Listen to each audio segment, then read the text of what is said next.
কই গো, কিছু কি ঠিক করলে? রাজকুমারের জন্মদিনে কি উপহার দেবে? হ্যাঁ গো, পেয়েছি। এই দেখো। উমা, এই যে তোমার ছোটবেলা সোনার আংটিখানা। হ্যাঁ গিন্নি, ঠিক ধরেছ।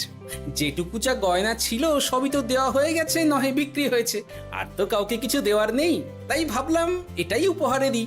সে ভালো ভেবেছো। বেশ, আসি তাহলে। ওদিকে সবার দেরি হয়ে যাচ্ছে গিন্নি।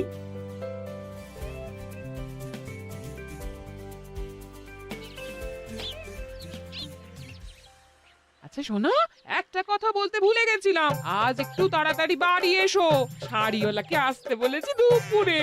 আবার শাড়িওয়ালা কেন? আরে তুমি ভুলে গেলে, সামনে আমার বোনদির বিয়ে, তার জন্য নতুন শাড়ি লাগবে না গো। একমাত্র বড় মাসির মেয়ে বলে কথা। বুঝলাম। তো ওই একটা শাড়ির জন্য আবার আমাকে থাকতে হবে? 3টে শাড়ি উপহারের পাশাপাশি আমারও একটা শাড়ি চাই। হ্যাঁ আচ্ছা, তুমি নতুন শাড়ি নিয়ে কি করবে বলো তো? বিয়েটা তো তোমার বংশীর। বলি, সারাটা জীবন তো এই এক কাপড়ই কাটিয়ে দিলাম, কি দিয়েছো তুমি আমায়? কেন, এই নিজেকে? আমার মতো স্বামী আর কোথাও পাবে? ও সব মন ভোলানো কথায় আর চিড়ে ভিজবে না, তাড়াতাড়ি আসবে বলে দিলাম। হ্যাঁ অগত্যা।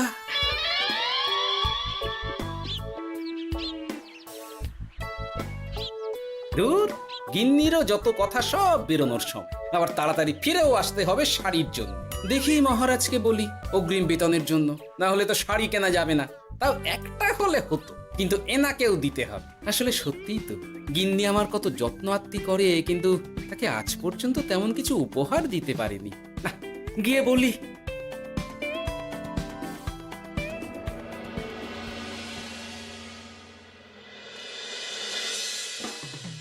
রাজকুমারের জন্মদিন উপলক্ষে যে আপনারা এত উপহার এনেছেন তার জন্য অনেক ধন্যবাদ। আপনাদের সকলের আশীর্বাদ ও ভালোবাসা আমি রাজকুমারের কাছে পৌঁছে দেব। এ আর এমন কি মহারাজ, জানেনই তো রাজকুমার আমাদের সকলের কাছে কত প্রিয়। ঠিক ঠিক। কিন্তু আমি অবাক হচ্ছি আপনার প্রিয় গোপাল জন্মদিন ভুলে গেছে দেখে। এখনো পর্যন্ত তার কোনো পাত্তাই নেই। হ্যাঁ তাই তো, গোপাল আসেনি কেন? এসে গেছি মহারাজ। তা বলি, এসে তো উদ্ধার করে দিয়েছো। আজ রাজকুমারের জন্মদিন, সে কথা কি মাথায় আছে? ক্ষমা করবেন মহারাজ, আসলে ওই রাজকুমারের উপহার আর গিন্নির আবদার এসবের জন্যই আমার দেরি হয়ে গেল আর কি। এই নিন রানীমা, আমার তরফ থেকে রাজকুমারের জন্য ছোট্ট উপহার। অনেক অনেক ধন্যবাদ গোপাল। তবে মহারাজ, আমারও একটা অনুরোধ ছিল। কি? আমাকে যদি অগ্রিম বেতন হিসাবে কিছু মোহর দেন, তাই নিয়ে আমাকে একটু তাড়াতাড়ি বাড়ি ফিরতে হবে। উনি বলবেন আর ওনাকে দিতে হবে, মামা বাড়ির আবদার। যেটা জানেন না তার মাঝে এত কথা বলেন কেন? হ্যাঁ, আসলে মহারাজ, আমার গিন্নির বোনের মেয়ের বিয়ে সামনে, তাই গিন্নি আবদার করেছে ওই নতুন শাড়ি কেনার জন্য। জানেনই তো বিয়ে বাড়ির কত খরচা, তাই। এ তো খুব ভালো কথা, কিন্তু অগ্রিম বেতন কেন? এমন একটা ভালো খবর দিলে আমার তরফ থেকে তোমার জন্য কিছু মোহর উপহার। এই না, ধন্য মা আপনি। আপনার মতো মা থাকতে সত্যি ছেলের কোনো চিন্তা থাকে না রানীমা। ইস, বেটা আবার সুযোগ বুঝে মোহর পেল। কেন যে আমার এমন হয় না। এবার তাহলে আসি মহারাজ, গিন্নি ওদিকে অপেক্ষা করছে। হ্যাঁ হ্যাঁ, যাও যাও। আজ তাহলে সভা এখানেই শেষ করলাম। মহারাজ, আপনার সাথে আমার একান্তে কিছু কথা আছে। আমি অন্দরমহলে গেলাম। রানীমার আবার হঠাৎ কি হলো, ব্যাপারটা দেখতে হচ্ছে।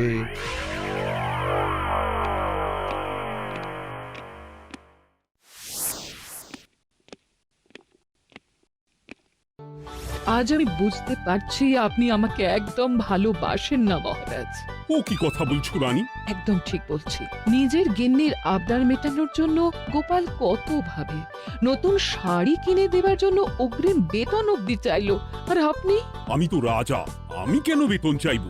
সেটাই তো, রাজা হয়েও আপনি কখনো এমন কিচ্ছু করেননি, কিচ্ছু না। আহা, রাগ করে না।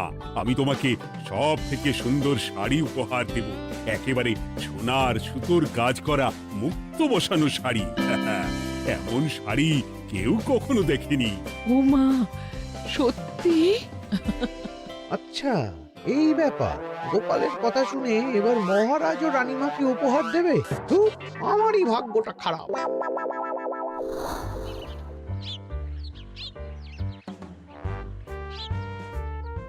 হাজার চেষ্টা করেও গোপালকে আটকানো যায় না।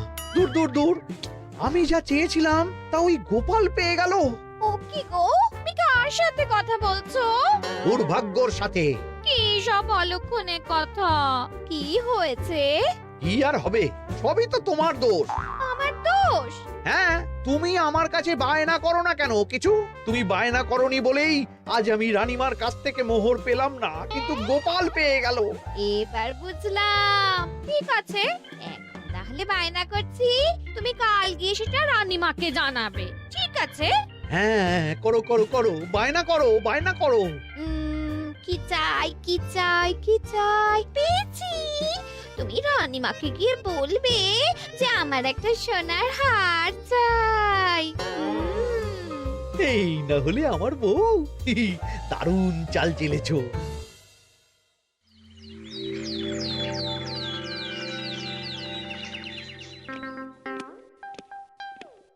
কি গো মন্ত্রী, আজ যে তুমি দেরি করলে বড়। আগে মহারাজ, আমাকে সময় নিয়ে শোনাতে শোনাতে মন্ত্রীমশাইয়ের মনে হয় নিজেরই সময় জ্ঞান খারাপ হয়ে গেছে। তুমি থামো তো মহারাজ, আমারও খুব বড় একটা বিপদ হয়ে গেছে। একমাত্র রানীমাই আমাকে বাঁচাতে পারবেন। আমাকে একটু ওনার সাথে দেখা করার অনুমতি দিন মহারাজ। কিন্তু তোমাদের রানীমা তো এখানে নেই। আসলে জানোই তো যে কুমার অনেক দূরে থাকে, তাই গতকাল রাতেই রওনা দিয়েছে। সে কি, রানীমা নেই? এবার কি হবে আমার? কেন কেন কেন, কি হয়েছে? আসলে মহারাজ, আমার বউ আমার কাছে সোনার হার গড়িয়ে দেওয়ার বায়না করেছে, তাই আমার। বুঝেছি বুঝেছি, চুপ করো তুমি। এখন তোমাকে মোহর দিতে পারবো না। কেন মহারাজ? পরের মাসে দিতে পারবো। আসলে তোমাদের রানীমাকে সোনার সুতো দিয়ে কাজ করা এক শাড়ি উপহার করেছি সদ্য, যার জন্য অনেক খরচ হয়ে গেছে। তাহলে আমার সোনার হার পরের মাসে গড়িয়ে দিও। এটা তো ঠিক না। গোপাল আপনার প্রিয় বলে যখন যা চায় তখনই সাথে সাথেই পেয়ে যায়, আর আমার বেলায় এমন। এমন কোনো ব্যাপার নয় মন্ত্রী। মহারাজ, আপনি বরং আমাকে দেওয়া মোহরগুলো আমার অগ্রিম বেতন হিসেবে ধরুন, না হলে মন্ত্রীমশাই এমন অভিযোগ বারবার করবেন। আহা গোপাল, তোমাকে তো স্বয়ং রানীমা উপহার দিয়েছেন, এসব কিছু করতে হবে না। যেমন আছে তেমনই থাক। ঠিক আছে, আমিও দেখে নেব পরে। কি দেখে নেবে মন্ত্রী? না না, ও কিছু না মহারাজ, পরেই দেখে হার গড়ানোর কথা বলছি। না, মন্ত্রীর হাবভাব মোটেই ঠিক ভালো লাগছে না। বেটা মনে মনে নিশ্চয়ই কোনো ফন্দি আটছে আমার বিরুদ্ধে। কিছু একটা করতেই হবে। গোপালের ওই মোহর উপহার পাওয়াটা আমি কিছুতেই মেনে নিতে পারছি না। একটু মাথা খাটাই, একটু মাথা খাটাই। উপায় পেয়েছি। আমাকে এখনই নবাবের কাছে গিয়ে মহারাজের নামে বলতে হবে।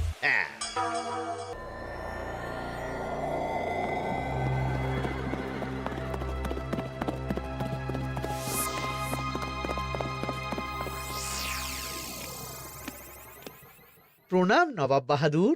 আরে এতে কৃষ্ণনগরের রাজা কৃষ্ণচন্দ্রের মন্ত্রী তো হঠাৎ এখানেই কেন?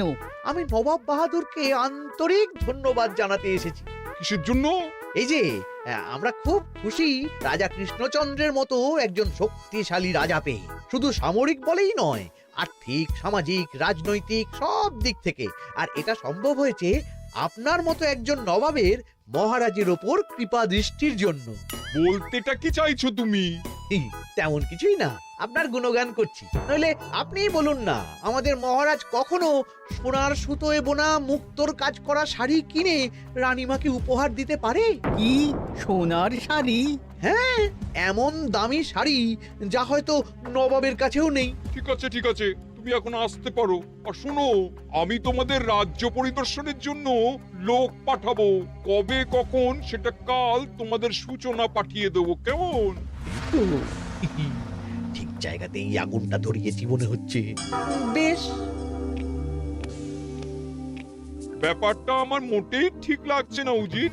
কৃষ্ণচন্দ্রর মতো এক সামান্য রাজা এত দামি শাড়ি কিনলো কি করে? কালো বাজারি করছে না তো? আমিও একই কথা ভাবছিলাম হুজুর।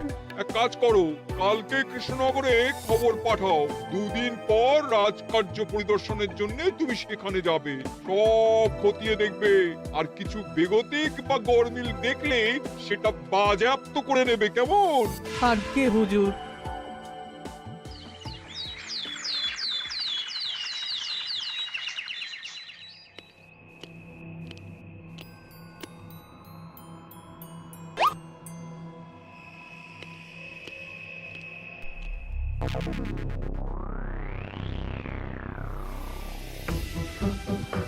কি হয়েছে মহারাজ? কার চিঠি? নবাবের রাজকার্য পরিদর্শনের জন্য লোক পাঠাবে 2 দিন পর। এতে চিন্তার কি আছে মহারাজ? চিন্তার বিষয় আছে। নবাব আমার রাজকোষের হিসাবও মিলিয়ে দেখতে চায়। কোনো একটা ভাবে নবাবের কানে আমার সোনার শাড়ি কেনার কথাটা চলে গেছে, তাই সন্দেহ করছে। সে কি কাণ্ড! নবাবকে তো চিনি, ভুল ধরার কোনো সুযোগ ছাড়বে না। আর চিঠিতে পরিষ্কার লিখে দিয়েছে, হিসেবের একটু এদিক ওদিক হলেই সে সব বাজেয়াপ্ত করে নেবে। হায় কপাল! এ সব হয়েছে গোপালের জন্য। অমনি শুরু করে দিলেন। আচ্ছা, আমি আবার কি করেছি বলুন তো? তুমিই তো করেছো। সেদিন যদি তুমি তোমার গিন্নির শাড়ি কেনার কথাটা রানীমার কানে না তুলতে, তাহলে রানীমাও মহারাজের কাছে শাড়ির জন্য বায়না করতেন না, মহারাজও সোনার শাড়ি কিনতেন না, আর নবাবও জানতে পারতেন না। একদম ঠিক কথা বলেছ মন্ত্রী, সব দোষ তোমার গোপাল। মহারাজ, আপনি এমন বলছেন? হ্যাঁ বলছি, কারণ এটাই হয়েছে। দুশ্চিন্তায় এখন মাথা খারাপ হয়ে যাচ্ছে আমার। আমি জানি না তোমার জন্য আজ অব্দি এমন বিপদে কবে পড়েছি। এবার তোমাকেই এখান থেকে বেরোনোর উপায় বের করতে হবে।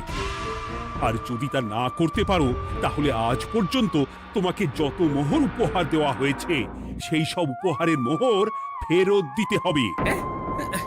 সব মোহর যে প্রায় খরচ হয়ে গেছে মহারাজ, আবার আমি কোথা থেকে পাবো? সেটা তুমি জানো। এইবার গোপাল ভালো মতো জব্দ হয়েছে। এ যে লঘু পাপে গুরুদণ্ড। গোপাল পড়ল কাঁদে, এমন দেখে মন্ত্রী হাসে আর আমার মনটা কাঁদে।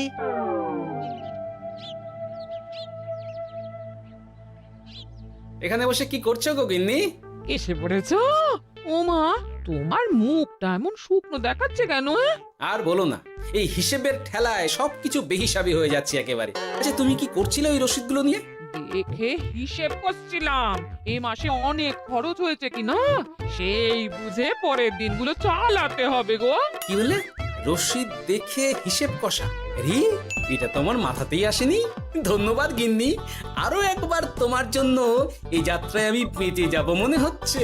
বেঁচে যাবে কেন? কি হয়েছে? আচ্ছা, আমাকে আবার একটু রাজপ্রাসাদে যেতে হবে। আমি এলাম গিন্নি।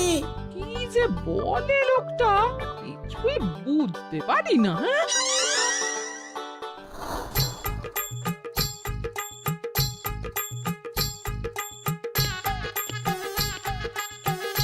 আসতে পারি মহারাজ?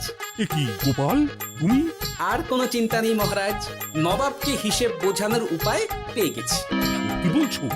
কি উপায়? এই দুদিনে আপনি শুধু সকল প্রজাদের কাছ থেকে পুরনো রসিদ সংগ্রহ করুন, তাহলেই কেল্লা ফতে। তাই নাকি? আর নয়তো কি? তবে এ ব্যাপারে মন্ত্রী মশাইকে কিন্তু কিচ্ছু জানতে দেওয়া যাবে না, শুধু আমি যা বলছি তাই করুন মহারাজ। সে তো বুঝলাম, কিন্তু প্রজাদের থেকে পুরনো রসিদ সংগ্রহের কথা ঘোষণা করলেই মন্ত্রী এমনিই জানতে পেরে যাবে। চিন্তা করবেন না মহারাজ, আমার কাছে এটারও উপায় আছে। আপনি শুধু খেয়াল রাখবেন যাতে এই কথা 5 কান না হয়। বাকিটা ভরসা রাখুন, কৃষ্ণনগরের একটা ঘাসও নবাব বাজেয়াপ্ত করতে পারবে না।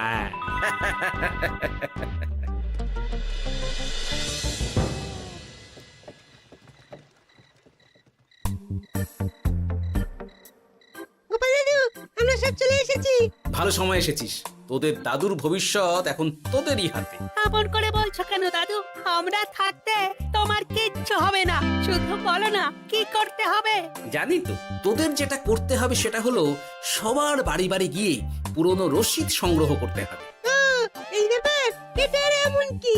কিন্তু কেউ যদি জিজ্ঞাসা করে কেন চাইছি, তখন বলবি যে ওই গোপাল দাদু ওই ঠোঙা বানাবে বলে পুরনো কাগজ চাইছে। আচ্ছা, আমরা এক্ষুনি নিয়ে আসছি। যাক, প্রথম ধাপ হয়ে গেল, এবার পরের ধাপের প্রস্তুতি। যাই, একবার বরং বিজ্ঞানীর কাছ থেকে ঘুরে আসি। বিজ্ঞানী, ও বিজ্ঞানী, বাড়ি আছো? আরে গোপাল যে, এসো এসো ভেতরে এসো। বলো, তোমাকে কিভাবে সাহায্য করতে পারি? তোমার কাছে কালি মোছা যায় এমন কোনো কিছু আছে? কালি মোছার জিনিস?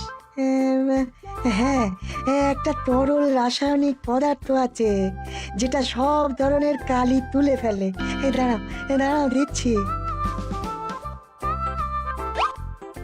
অনেক ধন্যবাদ বিজ্ঞানী।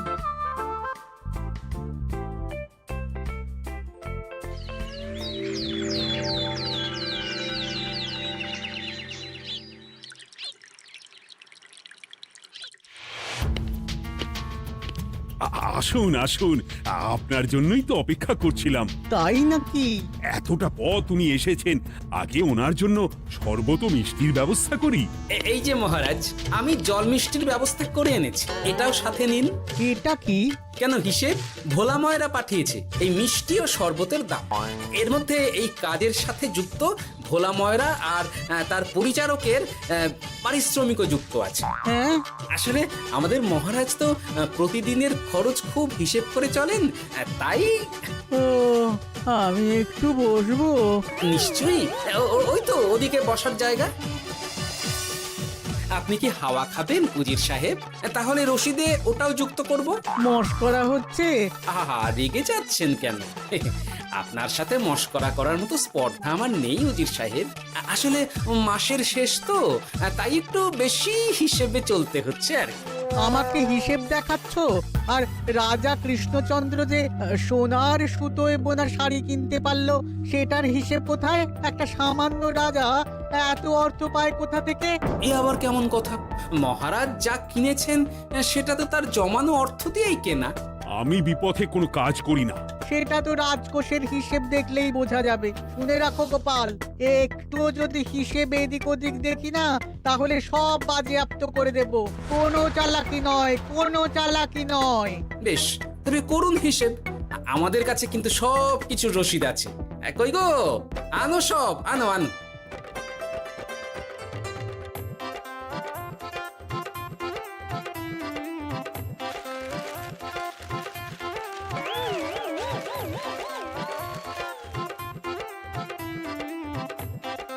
হ্যাঁ, এত রসিদ?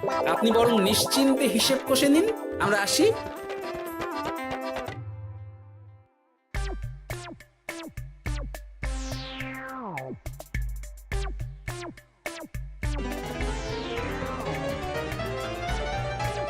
বাবারে, এত হিসেব কষে কষে তো মাথা ঝিমঝিম করছে, খিদেতেও পেট চুই চুই করছে। আপনার হিসেব কত দূর উজির সাহেব? আমাকে এখান থেকে নিয়ে চলো গোপাল, আমি আর পারছি না। ও কি, অঙ্ক কষে কষে তো আপনার সব শক্তি শেষ হয়ে গেছে দেখছি। আচ্ছা চলুন চলুন চলুন, কিছু মুখে দিয়ে দিন, তাহলেই শক্তি আসবে। তাই চলো।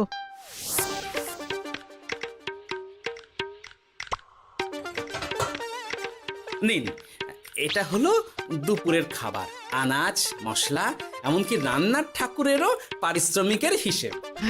এবার আমি পাগল হয়ে যাব। আমি আর কোনো হিসেব দেখতে চাই না। সব সময় কি আর হিসেব নিয়ে চলা যায় নাকি? কি আর করা যাবে বলুন? হিসেবে না চললে আপনি তো মহারাজের উপার্জনের উপর সন্দেহ করবেন, আর বেশি খরচ হলেই সম্পত্তি বাজেয়াপ্ত করবেন। তাই বলে সব কিছুতেই হিসেব?